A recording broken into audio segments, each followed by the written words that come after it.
Money isn't just paper or coins. It's a system, a tool, and a promise.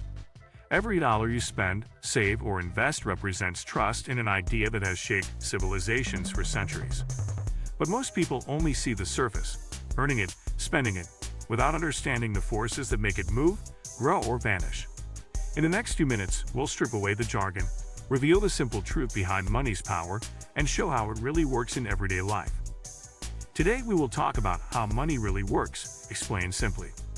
So before we start, make sure to hit the like button and subscribe to my channel. The origin of money and its purpose. Long before coins or banknotes existed, people traded goods directly. This was called the barter system, where you might trade wheat for fish or fabric for tools. The problem with barter was that it required a double coincidence of wants, meaning both parties had to want what the other was offering at the same time. Money emerged to solve this inefficiency. The earliest forms of money included shells, salt, livestock, and precious metals like gold and silver. These were valuable because they were rare, durable, and widely accepted. Eventually, governments began minting coins with official seals to standardize value. Over time, paper money replaced heavy coins, and today most money exists only as digital entries in bank databases. Despite the transformation from gold to pixels, the fundamental purpose of money has remained the same. It acts as a medium of exchange, a unit of account, and a store of value. Money as a medium of exchange. The main function of money is to make trade easier. Instead of finding someone who wants your goods, you can sell to anyone and receive money in return. Then use that money to buy whatever you want. This flexibility fuels economic activity. Imagine if you had to find someone who both needed your handmade shoes and had fresh vegetables to spare. Trade would slow to a crawl. Money speeds up the process by removing the need for direct swaps. Even in modern times, when most transactions happen electronically, money still plays the same role. It is the universally accepted link between work and reward, product and payment, effort and outcome. Money as a unit of account. Money also serves as a way to measure and compare value. Prices give us a clear, standardized way to understand worth. Without money, how would you compare the value of a horse to a bag of rice or a smartphone? Money allows us to assign a numerical value to goods and services so we can make informed choices. When a loaf of bread costs $2 and a pizza costs $10, we instantly understand that the pizza is valued 5 times higher in the market. This standardization is what enables businesses to set prices, governments to collect taxes, and individuals to budget their expenses. Money as a store of value. A key feature of money is that it lets you store purchasing power for the future. If you work today and get paid, you can save that money and use it weeks, months, or even years later. Unlike perishable goods, money doesn't spoil, at least not physically. However, inflation can erode its value over time, which is why a $100 bill today might buy far less in 10 years. This is why people often invest rather than simply hold on to cash, because investment can help money grow and maintain its purchasing power. Historically, gold was prized because it could hold value over centuries, and today, many people still invest in assets like real estate, stocks, or cryptocurrency to protect their money from losing value. Where money comes from. Most people think governments simply print money, and that's the end of the story. In reality, while central banks like the Federal Reserve or the European Central Bank can create physical currency, most money in modern economies is created by commercial banks. When you take out a loan, the bank doesn't hand you existing money from a vault, it creates new money by crediting your account. This process is called fractional reserve banking.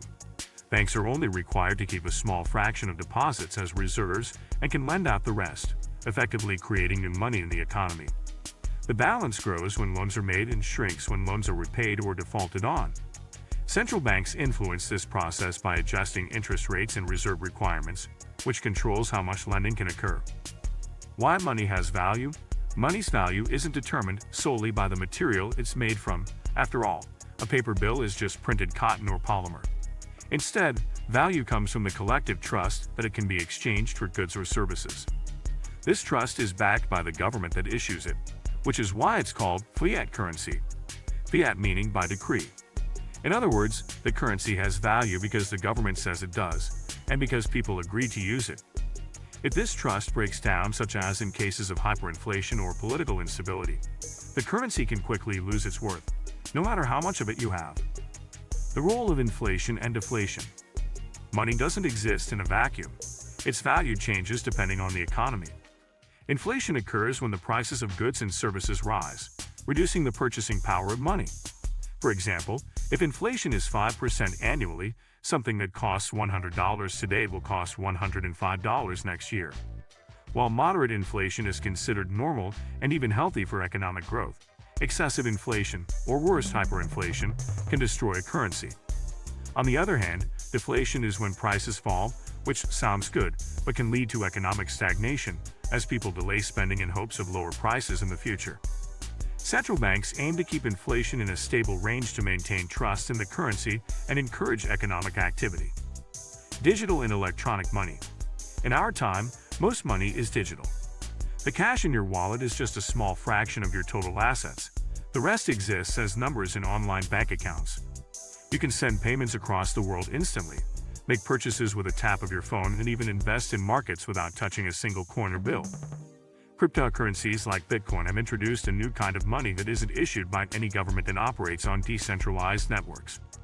While still controversial, digital currencies have opened the door to a future where money could be entirely virtual, reducing transaction costs and making global trade even faster. The psychology of money. Money is not just a financial tool. It's also deeply psychological.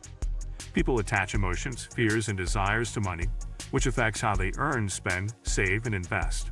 For some, money represents security. For others, it's freedom or status. The same $100 can mean survival to one person and a night out to another. This is why financial education is crucial. Understanding how money works can help you make rational decisions rather than emotional ones, especially in situations involving debt, investments, or large purchases. The future of money. The way money works is constantly evolving. From shells to coins to digital wallets, money has always adapted to human needs and technology. In the near future, we may see more countries adopting central bank digital currencies, CBDCs, making payments faster, cheaper, and more traceable. AI-driven financial systems might automate investments, savings, and transactions, giving people more control over their wealth. However, as money becomes increasingly digital, privacy and security will become even more important issues. Understanding the mechanics of money today will be essential for navigating the financial systems of tomorrow. Money is one of the most powerful tools humans have ever created, and it is often misunderstood. People see it as coins, banknotes, or numbers in a bank account, but money is far more than just physical cash or digital balances. At its core, money is a system, a shared agreement between people, that allows value to be stored, measured, and exchanged. If you like this video and would like to see more like it, please give it the thumbs up. Leave a comment and click the button to subscribe.